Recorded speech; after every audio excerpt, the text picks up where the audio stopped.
Tem um fenômeno acontecendo no mundo, não é novo não, mas o jeito que está acontecendo é. E aos poucos as pessoas estão percebendo. Eu gravei um vídeo, eu não sei se você viu, eu gostaria muito que você visse, está aqui no meu canal. Eu acho um dos mais importantes entre os que eu produzi e escrevi recentemente, chamado Fisgados pela Dor, porque ele sintetiza essa dinâmica de nos mobilizar, de nos manter em constante engajamento a partir de algo que todos nós carregamos como instinto, inclusive, que é o medo e que é a dor. Ter medo é necessário muitas vezes. Eu acho que graças ao medo é que o bichinho humano sobreviveu a seres mais fortes, né? Na época dos dinossauros maiores e até hoje. O medo nos livra de muitas situações, de muita cilada, de muita coisa desnecessária. Ter medo de subir no último andar do prédio e ficar se equilibrando ali é bom, né? Evita que nós caiamos. Agora, viver com medo é outra história, porque isso nos fragiliza e nos expõe. Por falar em exposição, nós nunca vivemos numa era de tanta exposição quanto a atual. O que nós entregamos de informação, de dado, para redes, para aplicativos, enfim, é algo absurdo. O Dilema das Redes fala um pouco sobre isso, eu tratei sobre esse filme aqui no canal, no YouTube. Depois dá uma olhada nesse vídeo, né? Ele, em parte, mostra um pouquinho do quanto a gente está exposto e as nossas emoções são cedidas para que a gente seja manipulado. Agora, a manipulação não é só a manipulação do consumo, da compra. Existe uma ideia ingênua de muita gente pensando que é somente para entender o que você vai comprar, o que vão te vender. Você faz a pesquisa ali, viagem para o Rio. E aí você vai receber durante uma semana, em qualquer página que você entre, propagandas de pacote aéreo para o Rio. Antes fosse só isso. Mas eu acho que a gente está vivendo um fenômeno muito mais abrangente, que aos pouquinhos as pessoas estão percebendo. E eu estou chamando esse fenômeno do fisgar pela dor, de manter as pessoas engajadas. E aí, não importa qual seja o tema da sua defesa, da sua paixão, da sua discussão, podem muitas vezes ser temas corretos. Você pode estar defendendo direitos, minorias, um país mais justo, um ambiente com menos corrupção. Poxa vida, causas existem muitas. Mas no mercado das emoções e das ódios e das paixões, as causas são só cartazes, são só gatilhos.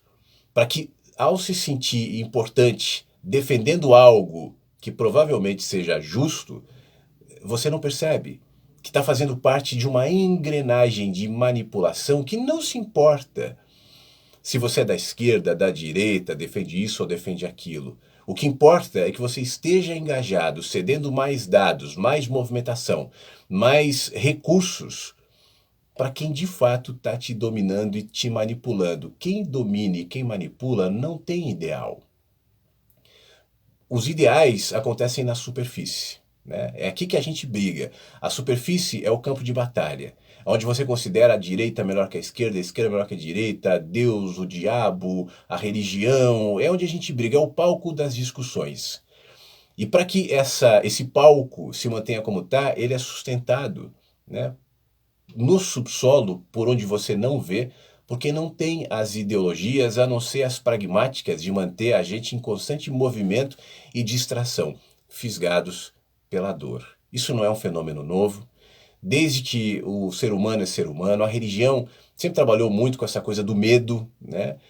Não é à toa o poder, a força, a grana que a religião tem, porque ela mexe com elementos mais essenciais na gente, que é a transcendência, que é o medo da morte, o bem e o mal, isso colocado na figura de Deus, do diabo, do pecado, da justiça, o cidadão direito. E o cidadão direito é sempre aquele que cumpre o que os poderosos querem, né? É o cidadão ilibado, paga os impostos, não reclama, faz o seu trabalho, não pensa, não critica, não questiona, né?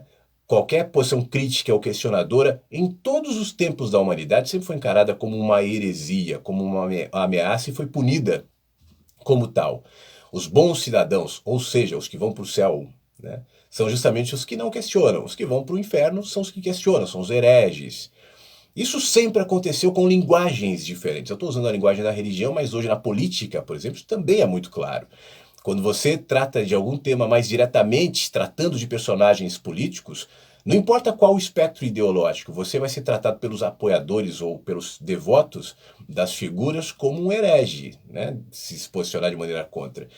Mas o que eu quero rapidamente, porque eu não posso passar muito do tempo, eu vou fazer um vídeo mais curto, mas o que eu quero é te instigar a pensar é que o fenômeno macro está cada vez mais claro. E quem quiser olhar com algum tipo de bom senso, de clareza, de calma, vai perceber nitidamente como as engrenagens estão funcionando justamente nisso, para te manter permanentemente engajado pela dor. O que pouca gente está percebendo é que esse não é um fenômeno que se curará nas massas. O fato de eu estar sentado aqui falando sobre isso não vai melhorar em nada essa situação, a não ser que você que está me vendo traga isso para si próprio.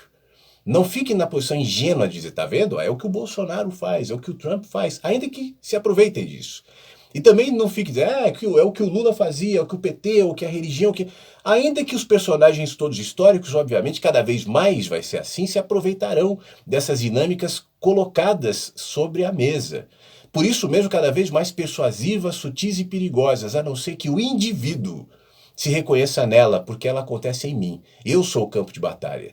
Eu estou o tempo inteiro em constante diálogo entre o bem e o mal, o certo e o errado, o medo e a coragem. Isso acontece em mim, eu sou o palco. E o que acontece no macro, na humanidade, nas sociedades, é só um reflexo daquilo que em cada indivíduo é a realidade. O que acontece no micro.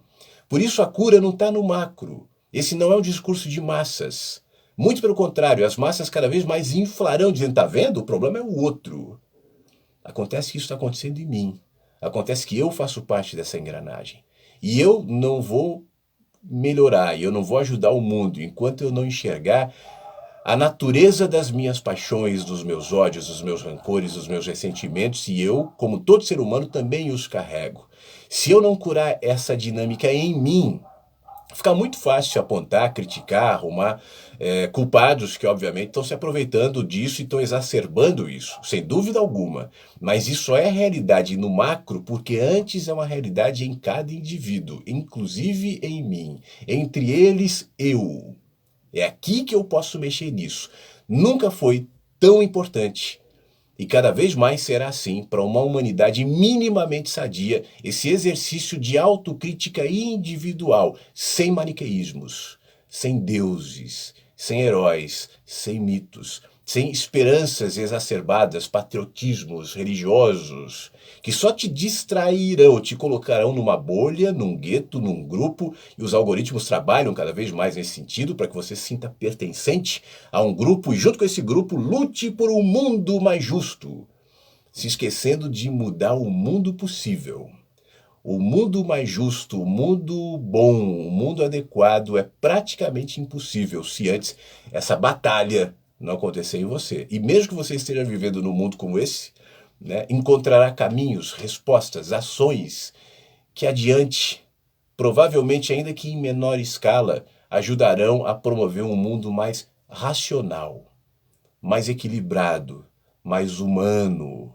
Mas só é possível se antes eu perceber que o palco, que cada vez mais se coloca lá fora como algo perigoso e complexo, também está instalado em mim e que o campo de batalha é a minha mente. O campo de batalha sou eu. E é você. Pense nisso.